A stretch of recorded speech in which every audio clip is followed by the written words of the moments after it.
Good morning. Welcome to the Barnes Sunday morning services. I am just Lee Peterson. Thank you so much for being with me. You can get involved by calling 800-411-2663, 800-411-BOND. You can also email me, church@bondinfo.org, church@bondinfo.org, and put your name and town on your emails.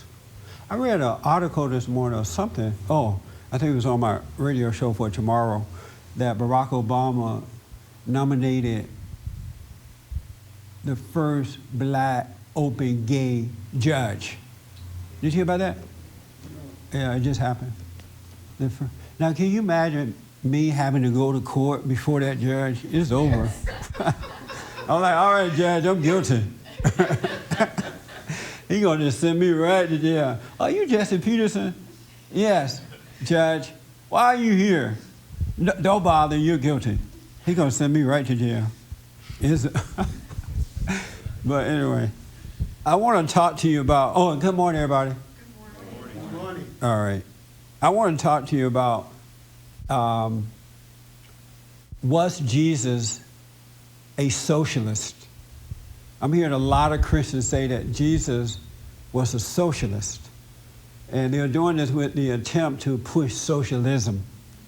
And if you could convince the people that Jesus was a socialist, then the Christians are going to start saying it too. There are Christians saying it. I hear it all the time. That Jesus was a socialist. And the first thing that came to my mind, if Jesus was a socialist, how did they come up with that song, Mama may have, Papa may have, but God bless the child that got his own? You heard that song before? Yeah, Billie Holiday. If Jesus was a socialist, Billie Holiday would not have made that song. But they are really, have you heard that? Anyone say that Jesus was a socialist? Oh, you have not heard it? No. Really? I hear, you heard it? Kelly, you've heard it? All the time. Well, you guys, man, you ever heard it? Yeah, they're pushing that. Just like they're pushing that if Jesus didn't say it in the Bible, like about gay marriage or homosexuality, they're asking me now, well, did Jesus say it? It was wrong. And I said, I don't remember Jesus personally saying that it was wrong, but the disciples talked about it and how God felt about it. They said, that's just man then. It doesn't mean anything. It's not wrong if Jesus didn't say it in the Bible.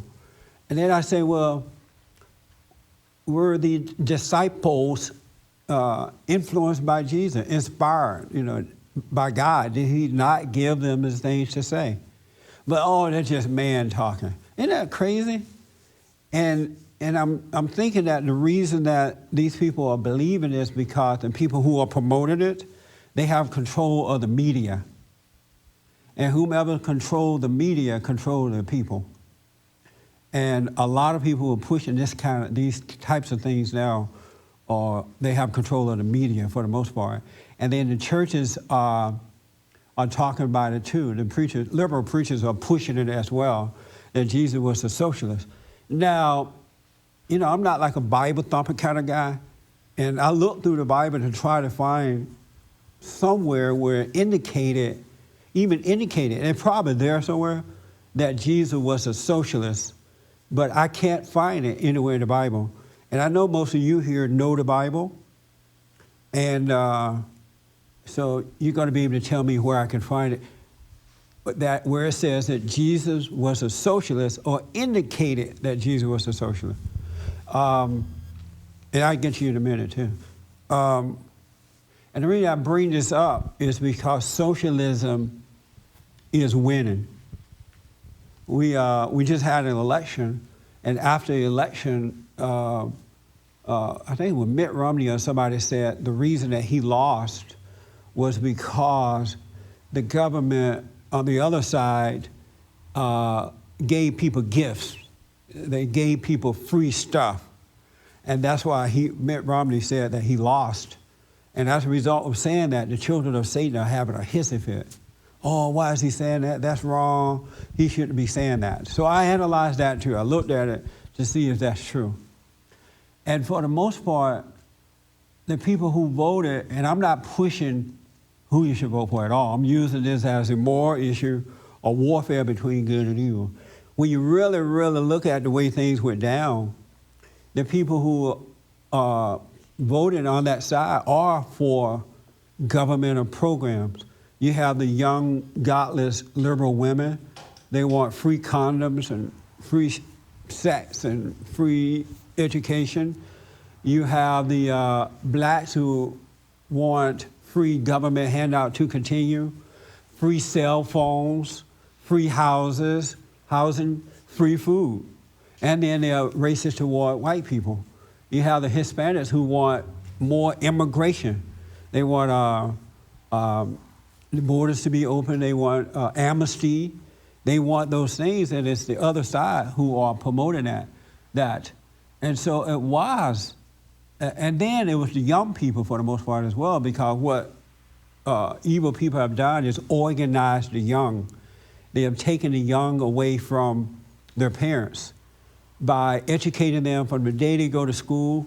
They're in these public schools and they have been taught to be against the parents, and America is a bad place, and right is wrong and wrong is right. Abortion is good, same-sex marriage is perfect. From the day in California, they are teaching that to the little children, that homosexuality is normal, to a point now you can't even counsel against it. You can't counsel again. And so these kids are learning this stuff, and the moment they pop out of their mother's womb, they go on to college and they're instilled, taught the same thing. And so what else are you supposed to think if that's all you hear? And the parents, the Christian parents, have turned their children over to the world, and the kids don't like the parents anymore. They don't like the parents. They don't even believe their parents, because a lot of the parents are hypocrites in the way that they live. And so it is true, but and now that Mitt Romney said it and others are saying it, they are under attack by the liberal media, the children of Satan. They are attacking these people like 90 going north. I was watching a program this morning. I'm going to talk about it tomorrow on my radio show. It happened to be on a black station. And they were attacking Mitt Romney for saying that. I was like, but no one, and they had Republicans and Democrats attacking Mitt Romney. So it's about good versus evil and not about the politics of it. Well, it's about the politics too. But you had Republicans attacking Mitt Romney for saying that.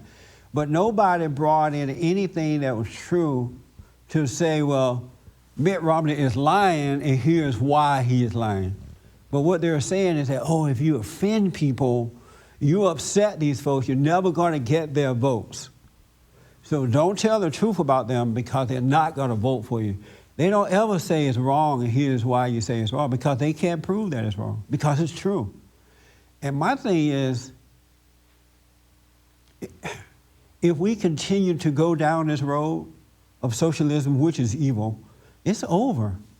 And they'll win, it look like.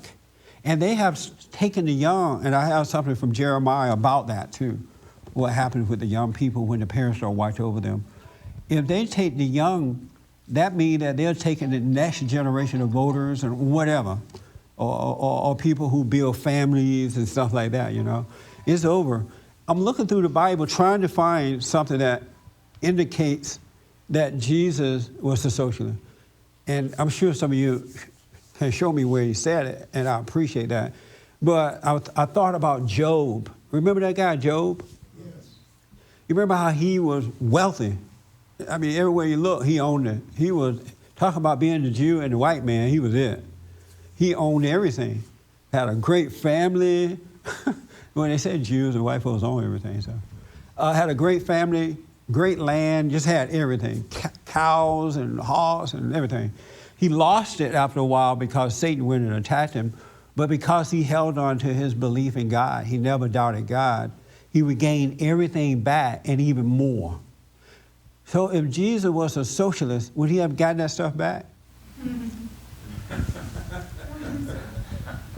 How about the guy Paul? Paul was like an educated man, right? And if you were educated, especially in those days, it meant your daddy, your mama had some money. Somebody got you educated. And if you're educated along with education, even the liberals are saying today that wealth comes with that. along with education. So Paul wasn't a poor guy, a socialist guy.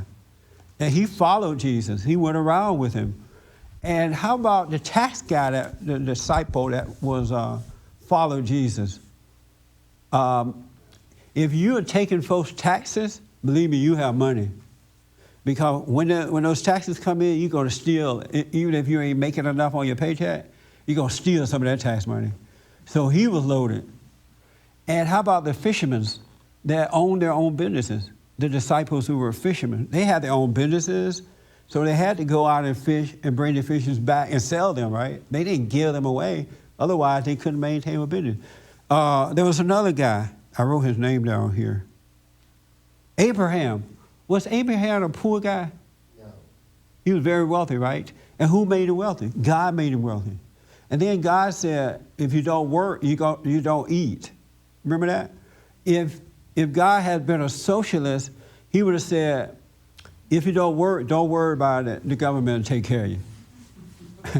We'll give you a free cell phone, a free horse, a donkey, some free cows or whatever, right? But he said, no, if they don't work, they don't eat. God created everything for his children, but we have to earn it. It doesn't come free. Nothing in life comes free. And when it comes free, it doesn't last long. I remember when I was younger, in my 20s, I used to have a lot of car accidents. And I don't think I was trying to have accidents. People just hitting me out of nowhere. And I had gotten into a mode of having accidents almost every year. Somebody would just hit me in the back of my car. I was in that mode. But I didn't mind because at that time, and I think it's still the law, if somebody hits you, you automatically going to win the case. Did you know that? Don't go out and get hit, though. But I would get this money from the case, and it just went right through my fingers. It was here today and gone tomorrow because I was not earning it. And I remember the last time I had an accident, I came from vacation. I had gone back home and I came back to California. And the next morning, I got in my car and somebody hit me. So I just said, God, I don't want to be having no more accidents. I may get hurt after a while, right? And so I didn't take that case to court. I stopped suing the folks and I had no more accidents. Anybody ever done that? You've done it? That's right. You and I are the only two sinners here. Everybody else is all holy. Gambling. Yeah. And another example of there were rich, wealthy women who followed Christ, who had money, and they didn't get it from the government. Some of them had their own businesses, but they were coming from wealthy families. And I didn't hear Jesus Christ complaining about that. And so this socialist idea is coming into our minds. It's coming into the ideas of young people. And if we don't speak up about it and do something about it, it's over for America.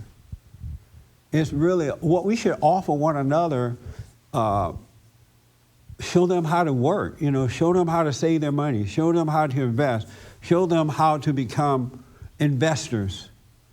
And not just give people stuff all the time, because what I've noticed, when you give somebody something, it's hard to give it up. You don't want to give it back. You don't want to earn your way. You don't want to say no to it. It's something in us that our ego just is easily spoiled when you constantly give people something, even with your children. But they're pushing this, and it is working, especially on the young people. Let me take here first, and then I come to you. It is evil, evil, evil. Yes, sir. What I've heard people say when they say that Jesus was a socialist is that when the rich young man came to Jesus asking how to enter the kingdom, Jesus said, you have to go and sell all your possessions and then give that money to the poor, and then you'll have wealth in heaven. And he went away sad. Right, he shook his head and said, no, are you crazy? Yeah. I ain't giving up my money just to go with you. Yeah, I heard that one. Somebody called into my radio show and mentioned that one. But that was to show an example of how that particular guy and that guy had made his money his God. He had identified with that money, and he was unwilling to give it up for what is right, for the truth. He wouldn't give it up for God, and that's why God's, an example of us making or creating gods out of all kinds of things, wealth and houses and one another and all that kind of. That's the point of that. He couldn't give it up to follow what is right. Yes. And that's what they say that capitalism does, is it makes money a god and making profits a god. And so that's what they say. It's made money what? They say that capitalism is the modern day example of that rich young man that makes money your god. Capitalism does that. That's what they say. But yeah. not socialism. Right. But I'm sure you can find people who really into working hard and making a lot of money, and that money has become their god. They're worried now if they lose it, what's going to happen? They're tripping out. I'm sure you can find that. But we're supposed to work hard and earn our way, but keep a right relationship with that money, not let it become your god. You can find that. You can find that in anything, but that's not proof that Jesus wanted us to not work and earn our way, and socialism is the way to go. But yeah, you can find that. Have you read in the Bible yourself that Jesus was a socialist? No. Do you read the Bible? I used to. Oh, okay. I used to read it quite a bit. Yeah, you haven't found it anywhere. No, I just know those two examples, and they point at that. Yeah. The way that a lot of people that are super capitalists and the way that they're against, like most of us, our side, the conservatives, I guess, are against abortion. We're against good. Yeah, and then they go the opposite extreme, though. The way they say, you can't force people to have abortions, but you can force people to give their money to the government. And I know. I had a guy call me up on my show this week and said, you can't force a woman not to have an abortion. You can't tell her what to do. You're not supposed to be telling people what to do. And I said, so why are you trying to tell me what to do?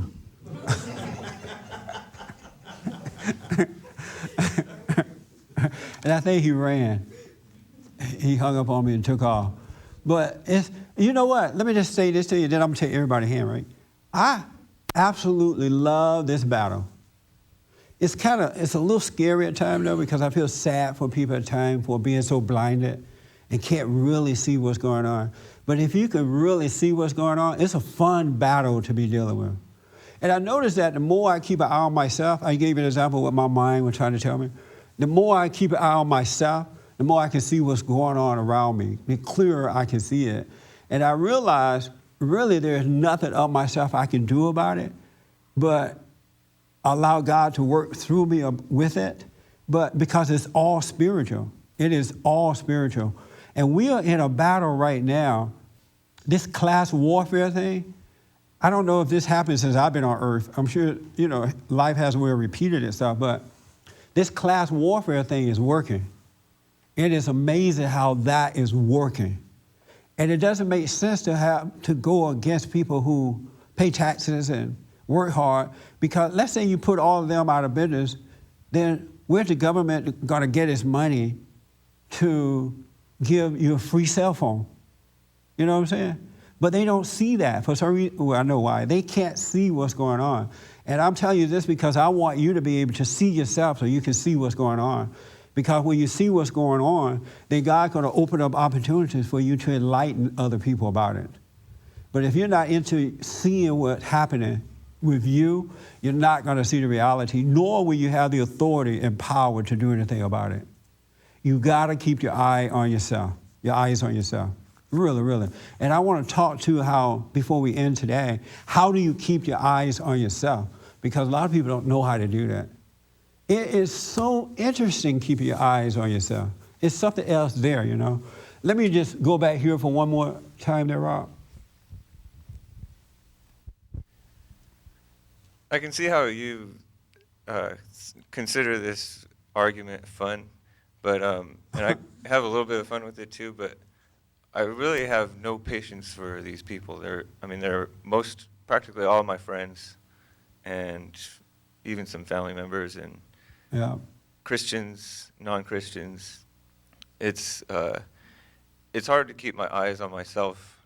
I realize that I'm angry and not helping myself or them when I'm impatient and making myself look bad. But it's difficult not to think about how dumb they are and judge them. So you have no patience for these people. Yeah. Sound like my mama. I have no patience for them. Don't worry about it. Now that you know that you're angry and that's why you don't have patience for them, keep your eyes on yourself and it'll change by itself. As long as you're not in denial as to why you don't have patience. And the only reason you don't have patience for them is because you're not free within yourself yet. Right. And so just let yourself feel it. Don't be in denial about it. And God will still work through you. He'll give you some words to say to some people. He will give you some challenges to deal with. Deal with them. But let yourself feel what you feel. It's not important at all what you feel. It's how you see it, what you feel. What you think about what you feel. And feelings, believe me, don't even worry about feelings. Because feeling is weird. They come all the time, and they come in different kinds of feelings. Fear and doubt and worry and happy and sad and angry and all kind of stuff. So that, don't even pay attention to it. Know that it's there, but move on and God will work through you. Just don't be in denial about it. It's tricky to know what I should do and what I should say or if I should say something when I'm stuck in that mode. You say what now? It's tricky to know if I should say something while I'm upset. Sometimes yes and sometimes no. And let's say you say something with these people that you're upset at, but it's the truth. And let's say you do it in anger. You just say, you know what? Right now I'm angry at you and I shouldn't be, but what I'm telling you is true. Even that little light put on it will help you go free. And then I'm telling you folks, there will come a time when you can deal with the children of Satan and have compassion and love for them and not feel anger at all. But the thing is, you got to keep your eye on yourself, because really, when we really learn about ourselves and know ourselves, there's no room for judgment. There is no room for judgment at all. Not one iota.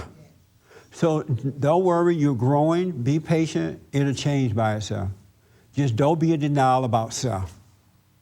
But do what is in front of you to do. Okay, thanks. And take the opportunity to speak up when necessary. And after a while, the fear will be gone. Did you deal with your parents yet?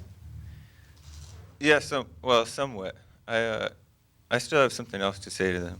Oh, okay. And once you deal with them and forgive them, it'll be over with then. It really will. You break that mold with your parents because they took your courage away. They didn't mean it, I'm sure. But if you can deal with them freely, forgive them, then dealing with the world is easy, because you don't care if they come and go anyway. But it's your parents that you got to forgive so you can go free. Okay. All right? Yeah, that's helpful. All right. Right here. Oh, I think, you know what? I saw his hand first and then I come. The back guy. Yeah, I just want to say real quick, there's two names I want to throw out there, Rick Warren and Rob Bell.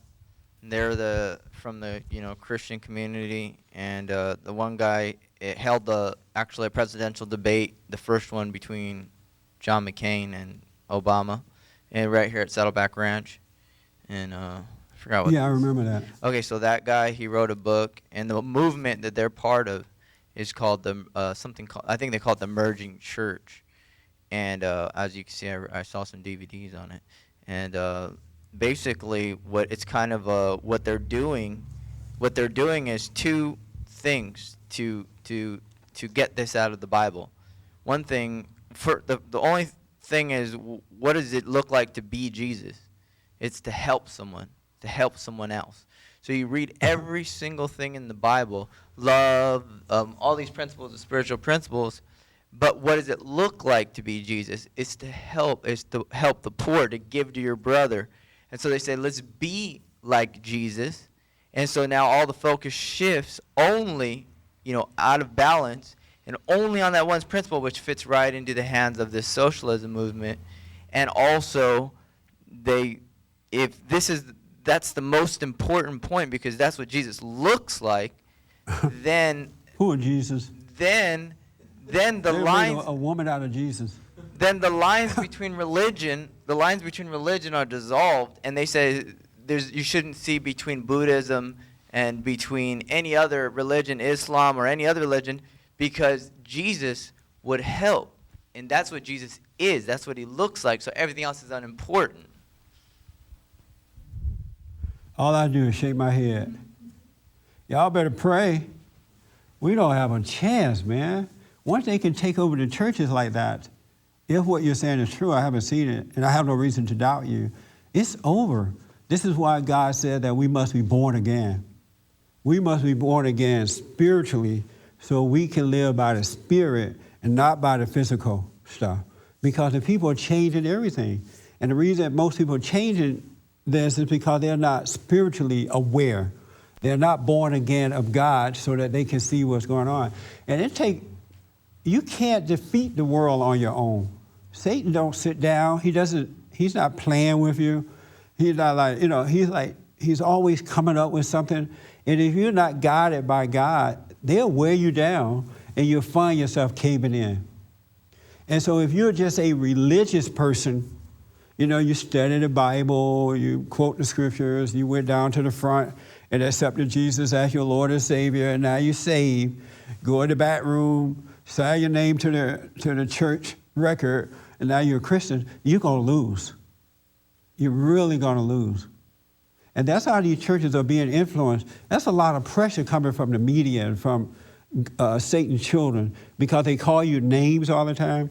You hate women, you hate the gays, you hate the blacks, you hate the Hispanics, and then now you're running around trying to prove that you don't hate. And Jesus was a socialist, and all Jesus ever talked about was love and give. And so I'm trying to figure out, how come Jesus gave the folks the truth and called them a liar and a bag of bones and thieves and hypocrites, and they would have hated Jesus. Whores, prostitutes, poverty pimps, and race hustlers. Jesus didn't play around with this stuff. If you don't work, you don't eat. Jesus, can I have a piece of bread? No, go get a job. Another thing they're doing, they're worshiping the young people too. Did I talk about this last Sunday? I mentioned it on my radio show, I know.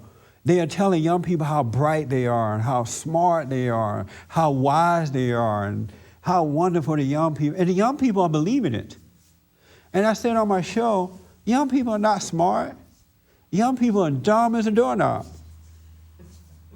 They are not smart. They may know how to turn on a computer and work a computer all day long. And I said on the show, you can teach a mule or donkey how to work a computer.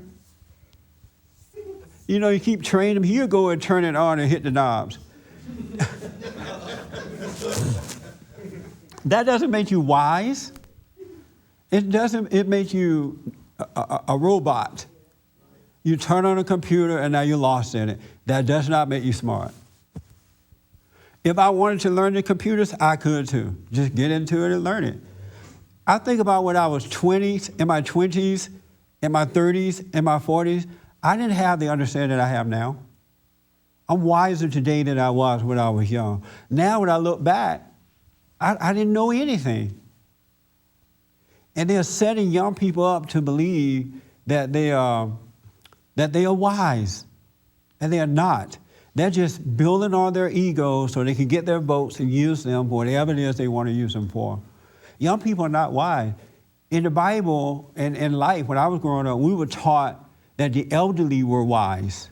If you wanted wisdom, go to the elderly. And now they're saying the old white man we want to wipe out the old white Republicans because their thinking and their ways does not apply to today. You hear that? And they're trying to destroy him. And if they can destroy him, just as if you notice, they're not worried about the black man. They're not saying, oh, let's go after the black man. You know why? Because he has nothing to give them. He has nothing to offer. He's been wiped out already for the last 50 years. And they're not going after the Mexican man. They're going after the elderly white men because they have done good by this country.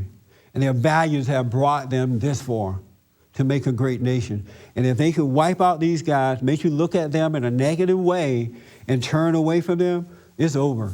Because when you turn away from the male, you turn away from God. And they already know the black family has already turned away from the black male. The average black woman could give them a hoot about the black man. And if they got one, they try to weigh him down. They don't respect him. I was talking to my granddaughter last night. She's here visiting. And I said something about, I asked her, I said, are you dating? She's 20 now. She's going to be 21. She said, well, I had a boyfriend, but we broke up. And then later I asked her, I said, do you know how to cook? She's like, nah. She's like, no, I don't know how to cook, Grandpa. I said, well, if you don't learn how to cook, you're never going to get a husband. And she went off. She went off, and I was surprised. And she was like, Grandpa, you shouldn't be saying that to women that if they don't know how to cook, they're not going to get a husband. And she was going on and on. And I'm like, wow, I didn't know you thought that way. And she said, I said, so did your mother cook while you were growing up? She's like, no, my dad cooked. So my son did all the cooking. What a fool. No wonder his wife left him. Or he did all the cooking. Now his daughter doesn't know how to cook because the mother didn't cook. And who want to marry a woman that can't cook?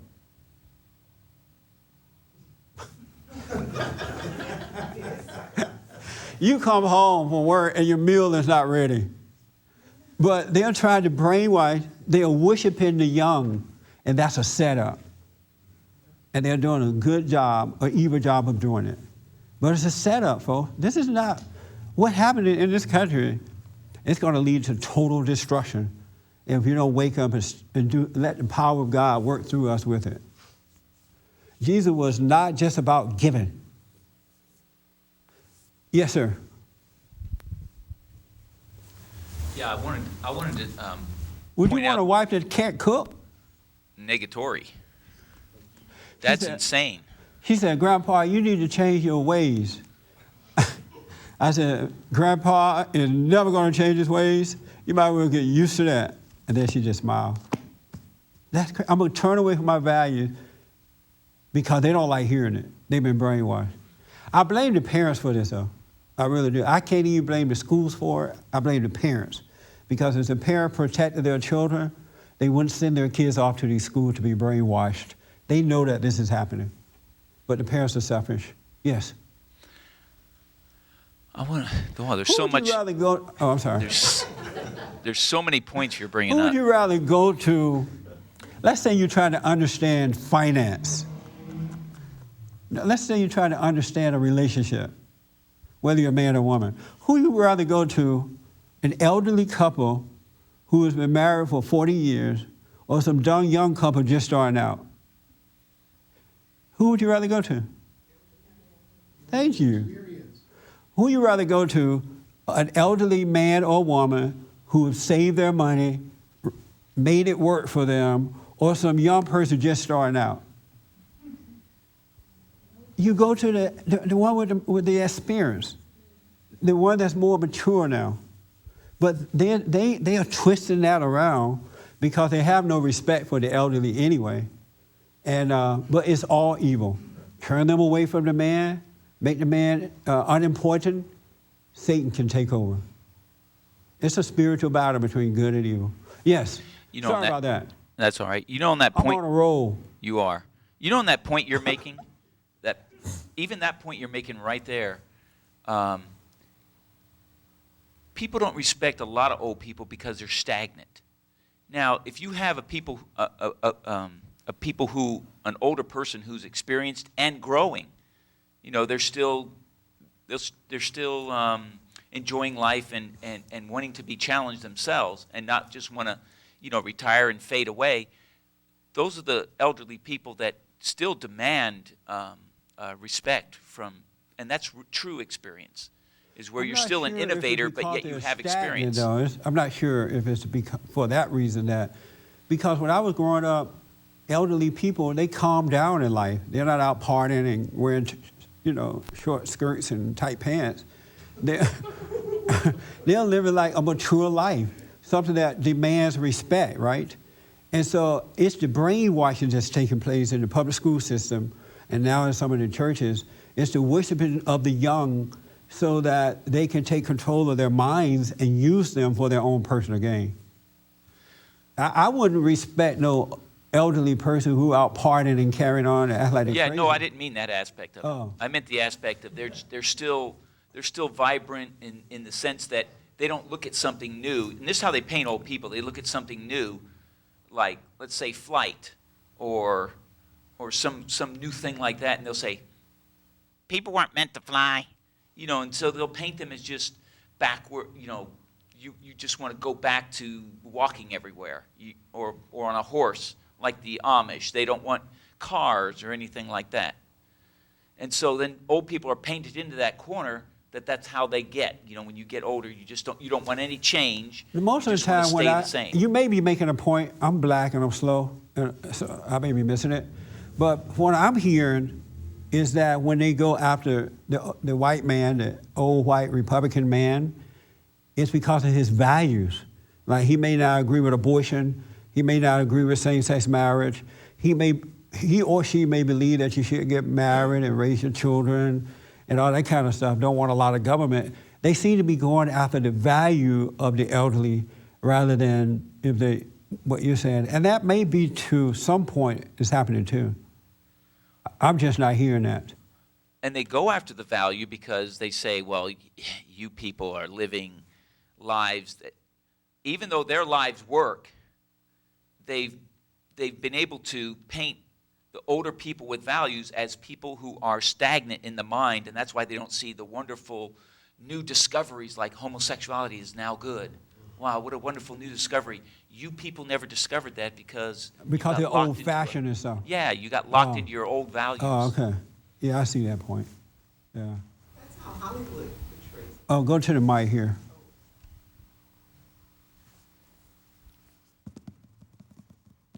No, I was just saying, I was agreeing with you because that's how Hollywood portrays it in movies. Oh, okay. You look at most of the elderly people, the younger people are clowning them and making fun of them, making like that they're not getting it, and so, That's amazing, huh? Yeah, and what Hollywood says kind of is what goes. Yeah, you're right about the movies. When they put older people, the elderly in movies, they either have you acting really crazy, try to be young and all that kind of stuff, or you're just out of it, you're a fool. Yeah, that's a very good point. You're right about it. Isn't this like evil? Do you see the evil in this? It's just evil. But there are so few of us than there are of them, though. I feel like it look like their numbers are great now, and our numbers are few, especially what you just said, if that's true about the church teaching that Jesus was nice, so let me teach everybody to be a giver and give and all that kind of stuff. Once you're born again, you don't have to be taught to give. You see, God shows you in your heart. I'll get to you in a minute. You put God shows you in your heart when and how to give and how much to give and if not to give. You don't have to be trained like a monkey to give. Because when you give out of ego or because you've been trained to give, you're going to be giving to the wrong people at the wrong time. You're going to spoil them. You're going to set them up. You're going to make them come back and rob you because you give it out of training, out of emotions, instead of the right way to give. Because there's a time to say no in giving. I'll show you how to earn it. I'm not going to give it to you. Yes, sir. I wanted to just make comment on some of the things. The Jesus being a socialist. I have not heard that, but it's interesting. But I don't know. I was just at the gym the other day and talking to this black guy. and I think he's from a foreign country somewhere. He called himself the prophet. He's like, Jesus was a socialist. And the Republicans are mean. Jesus was a socialist. They don't want to give to you. And I'm trying to explain to him, but he won't listen. And I just said, okay, fine. Whatever. I don't know if I can't say that Jesus was a socialist or a Democrat or Republican or this or that, but I don't know if there's anybody that really can portray him in a realistic way, except for reading it for yourself. Because I mean, he wasn't a socialist, but he did help people. He was into performing miracles to glorify God, and he fed the poor. He did do things that was very helpful towards people who couldn't help themselves. But it's just a thing of representation. It's like he's been represented so many different ways. Yeah. People don't know who and what he really is and who and what he stands for. And you have the left and the right, and they're constantly fighting. But I don't think, the way I look at it, I think that both sides are lost, because with the election, how is it that Barack Obama won the election and everybody on the right was saying he's going to lose, and then he kind of like pulled it off, and it's like it was a big surprise. And I don't know. And when we talk about the issue of like some of the focus issues, like gay marriage and abortion, a lot of the young people that I know who voted for Barack Obama, they don't feel like they're really affected by those issues. They feel like, from what they tell me, is that they're more affected by something like divorce. That's because they are dumb and don't have wisdom. They can't see what's going on. And that's what evil understand, that these young people cannot see beyond their ego. They have no clue. And so that's why they're trying to worship them and control them. Worship. The young. They don't see anything wrong with same-sex marriage. They don't see anything wrong with abortion and all that, because they're blind. They have no wisdom. But a mature person can see that. Something's wrong with that. Yeah. But let me ask. You mentioned that Jesus fed the poor, right? Did he feed them every day, or just? No, not every day. What happened? I wonder what happened after the second meal, the first meal. That just occurred to me. So yes, he fed them. He went by their house and gave them a meal, right? Did he go back and bring dinner? Did he show up the next day and give them, or did he teach them how to become independent? Do you know? Of course. Did he feed them more than one meal? The whole purpose of welfare. Give me a yes or no first to that. No, he did not go back and keep feeding them and spoon feeding them. But that's the impression, though. Oh, Jesus fed the hungry, like every day he went back and gave them a meal. Okay, what you want tomorrow? Refried beans or chicken? I'll be back tomorrow and feed you again. He taught them how to fish once he fed them, right? That's the whole point of giving to the poor anyway. That's how you mesh the two things together. Like, you don't work, you don't eat. But if people don't have a job yet, well, of course, you give them food. You help them to get strong. Once they get strong, then you send them on their way to take care of themselves. Yes. That's the whole point of helping, is so they become strong enough to take care of themselves. But there's that impression. I just realized it right now, and I hadn't thought of it before. There is an impression that he fed them every day. In our home for young men, they come in, they're hungry too. We feed them for a minute, We feed them, but in the meantime, we're preparing them. Okay, if you want another meal, you got to get a job. We'll show you how to save your money. We'll show you how to earn your way and all that kind of stuff. And for those who obeyed those rules, they're doing very well in life right now. Those who didn't, after that third or fourth meal, they were out of there. I ain't gonna feed you no more. Are you crazy? So we did what Jesus did, and we do what Jesus did. We feed them, but we prepare them so that they can feed themselves. Because you can't come over my house every day and eat free. So he didn't feed them every day. Had you thought about that before? No, I don't. I thought about that. No, I think that he made a great point in the sense that he didn't feed them every day, but he didn't let them starve, but he gave them what they needed in order so that they can become strong enough to be self-sufficient. Right, and if they didn't, then they starve. That's why he said, if you don't work, you don't eat. You know, and that only makes sense.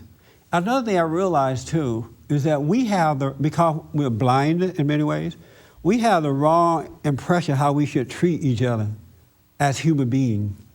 There's this notion out there, just because you're a human being, don't let you die. Let them die. Because they'll become a headache for you. If they're not willing to fight and stand up and earn their way after you have taught them how to do it, let them go. I had to do that with one of my sons. I tried to teach him. He was all mad. There were opportunities for him to get jobs when he was younger. He refused the jobs. And after a while, I just said, you know what, buddy, you got to go. I threw him out. And today, I don't know what tomorrow is going to bring. He's independent. I can't get rid of him. He's calling me all the time. He want to talk holy stuff, spiritual stuff. He's all spiritual now. And I'm thinking, wow, those principles work. They do work if you live by them. But the children of Satan want you to carry somebody for the rest of their lives. And you're hurting that person when you do that. You're not helping them at all. I don't care if your daddy, your mama, your sister, your brother, your whatever. You got to let people go so they can become real human beings. They can become living examples of what God can do through you. The light don't shine through folks who rely on the government to take care of them. Most people don't even like government people. So they want free cell phones. They want to take from you. And most of you find yourself running from those people after a while. Isn't that true? Lord, here come little Joe. Hide the food. Hide the whiskey. He's going to drink us out of the house. That's what we say. We may not tell them that. I would, but most people won't say, here come little Joe. He's going to eat up all your food. But they come to my house. They've already had a meal. I'm like, look, I fed you last time. Don't come over here hungry. And they'll start respecting you for that. I'm telling you, that's what love is, tough love. Let me take here, and then I'll come to you, all right? From what you said, that this sounds like a war against common sense. Yes. Yes. Yes. But I'll give you a small example. It's a battle between good and evil. Yes. It really, really is. Yes, I'll give you a small example. Suppose you're a furniture maker and you make up, you have the ability to make five chairs a day, but for your family first. But then your neighbors see, since you are a family of four and you have 500 chairs, I don't see you have no objection for me to taking one, because if you don't give me one, you're a selfish person. This is a battle against. This is a real war against those who wise enough to earn on their own. It's easy to easy to judge people like the Vanderbilts, the Rockefellers, the Fords and Morgans, and 100 other people. But for every person like that, there are about 1,000 other people, smaller entrepreneurs who wise enough to use their own common sense to earn a living. Yeah, you're right. I want, in my heart, I want you out there and you here to see that. I want you to see the spiritual aspect of what's happening. There's another way to see this.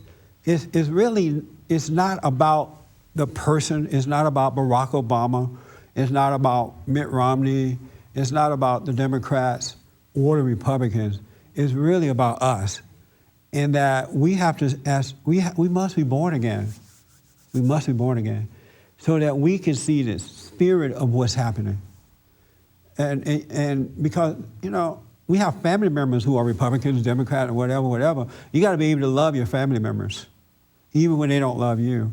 You got to be able to love your enemy, even when they don't love you. You got to be able to give your enemy some sound advice when they don't love you. You got to be able to love your enemy when they're attacking you. And if you're just into religion, if you're just into color, if you're just into male or female, or you're just into parties, you're going to miss it. Or you're just into church, you're going to miss it. You want to be born again because you want to be born again so you can see exactly what's going on. You got to love Barack Obama. You got to love Mitt Romney. You got to love your enemy and not hate. You know, you really have to, otherwise you will be destroyed. You will be blind. You will be led astray and not even realize it. It's not the physical that I'm trying to teach you here. I'm trying to awaken you to what's happening on the spiritual aspect of what's going on. Our battle is clearly a battle between good and evil. It really is. And if you could see the wickedness of your own heart and don't run away from it, but run toward it, then you can see the wickedness of the world. And you won't hate it. You'll fight against it with the good that's in you, but you won't hate it, and you're going to influence. You really will. But you must be born again. You can't be angry and try to help somebody. Because evil is fighting with evil. You can't be of good and judge your fellow man. They can tell when you're judging them, whether it's your children, your husband, wife, your enemy. You got to have pure love, and the only way you're going to have that love, you must be born again. You must enter into the kingdom. And so that's my heart desire for you, that you wake up to that. Really. Yes, sir. I just wanted to mention about some evidence that Jesus was not a socialist, but opposed Is there to anywhere other than the scripture that he quoted about Jesus telling the rich young ruler, okay, if you want to follow me, put down your money and follow me? Well, is there any other example that indicated that Jesus was a socialist? No, but I can see how somebody can take certain examples and twist them. Somebody who has no insight can take certain examples and make it seem as he was. And the example that I was going to give was the fish. That when the multitudes were there listening to his sermon, and the apostles were ready to go on to the next journey, to the next town. The apostles were going to send them out. And Jesus said, no, they're hungry. And the apostles, they didn't have enough food. So he gave them a miracle, gave them all that fish. But the point I was going to make was that they pursued Jesus, and Jesus pointed out to them that, hey, why are you pursuing me? Is it because of the fish or the food that I gave to you? See there? And he says, you foolish people pursue meat that does not perish, but that, endures to life everlasting. That's deep. So, yeah. Thank you. You're welcome. That is deep. I love that. That's a good example. As you were speaking, I was thinking about Skid Row. You know how they have these homeless shelters and things downtown Los Angeles? And they're like nice big hotels. They're not hotels, but they look like hotels. And they feed those people down there every day. And those people are some of the worst of the worst of the worst people you ever want to see. They're not getting better, they're getting worse. They're mean, they're on drugs, they're alcoholic, they're rapists, they're thieves. And they're being fed every day. And they're not getting, and then they have church for them. And the church is not even saving them because they're feeding these people and keeping them in the hellhole that they're in. And you're right. God don't be following up behind me every day because you think I'm going to feed you. That's not it. It's the spirit that we should be concerned about. And that's a good example of what can happen to people when you feed them every day. And if you doubt me, go downtown and look at Skid Row. The young and the old, the male and the female, the black and the white are there. And they're just scum of the earth because these people are killing them and keeping them from them finding God within themselves and helping them to grow spiritually. Yes. Yeah, I just wanted to agree with you about what you said about this battle being a good thing. And, this is one thing I've learned from Bond, too, is it's healthy to interact with evil and to deal with them. But I also have realized, too, that in order to be able to do that, you've got to pull away from the world. And you can't be caught up in the world, because if you're caught up in the world and you try to battle evil, it's going to overtake you. That's right. So the first thing, and I understand what you're saying. You got to be born again, but maybe before even born again, because I don't, unless God makes that happen, it's not going to happen. You have to pull away from the world. You have to get away from what the world's doing in order to start seeing things clearly. Yeah, one thing for sure, if you want to be born again, you got to start looking within, and you will start pulling away from the things that have seduced you away from God. Money, food, places, people, and things. You got to get to yourself so you're able. God can work with you. That's why when you pray, let me go to Patrick real fast here. I'm running out of time. That's why when you pray, it's good to get up early in the morning and have that quiet time alone, just with you and God, so you can come into that still, quiet place, so that He can bring you into His world. You got to get serious about that. Otherwise, it's over for you. You're just going to suffer longer until you cry out. Yes? That's an point. You asked for a couple of other examples. Of what? Of Jesus being a socialist. Okay. One, I'm not saying I agree that these are, but these are things that are brought up in the Bible. One is that the apostles were capitalists, but left their capitalist jobs to go with Jesus on His mission. That is used. Another one is in the Bible. In the Bible, the New Testament, Paul and I think others talk about how the believers, the brethren, got together and pooled their resources. They put their money together. They put all sorts of things together and work and things like that. Now, a socialist is going to tell you that that is socialism. And that is a form of socialism, so I think we need to deal with that straight up. So Jesus went to these people and said, follow me, right? Right. Put down your, quit your business and come on with me. And so they start working for Jesus at that point. Jesus became the boss, right? And so if you're working for the boss is going to normally do what? Make sure you're taken care of. So you're still working by going out, telling the people about Christ. You're on the job. So whatever way Christ found out to feed them, He took care of them, but they weren't sitting around waiting for a handout. Yeah, I think one of the ways that socialists talk is about pooling, we got to pool together and things like that. Put all your money into one pot? Yeah, like the church people got together, put their money together, and they all worked and whatever. And I think a similar thing was done when they started the United States, but it didn't work when they pooled their resources together. I guess there wasn't good enough people. I think somebody said that socialism only works in heaven where it's not needed, and in hell where was it? What happened? Reagan. Yeah, Reagan, where it's not going to work anyway. Right. So I think the idea of pooling and all that could work if the people are good together and they're all of one mind. That won't last long. Well, I'm saying they did that. We have to address that. That did happen in the early church. They tried the same thing in America, but that failed and people were starving, and then they had to go to capitalism. Yeah, because if your heart is not pure, you're going to be trying to steal some extra money out of that pot. Right. And somebody going to get upset because they ain't going to have enough to buy a meal. You know what I'm saying? Now, you're right. If you had a pure heart, maybe that can work. Right. But finding a pure heart is like looking for a needle in a haystack. Right. So socialism, or what they consider as socialism, would not work unless everybody was perfect. Yeah. No, it's not going to work. Even if you were perfect, you're not going to want socialism anyway, because you're going to understand what it takes to become perfect. Right. And become perfect is an individual thing, dealing with life in the right way, and not a group thing. I've never seen a group become perfect yet. What they mean in America's socialism is they mean the old white guys that they hate have the capital. Yeah. And steal that and give it to other people. That's what it means. This is evil, folks. Evil. John, you had your hand there. Yeah. 1 minute.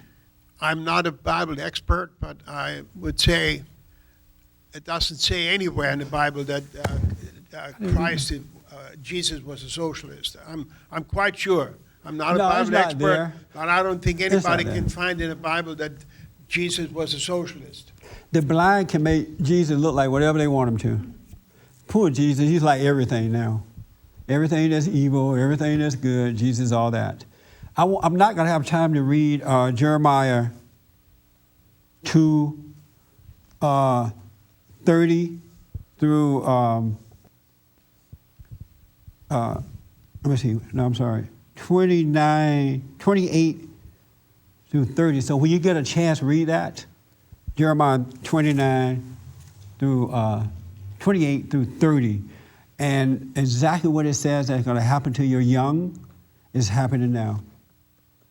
It is absolutely happening now. It is a spiritual battle, folks. I suggest you go within and be born again of the Spirit of God. Thank you for tuning in, and thank you for coming in. I appreciate it.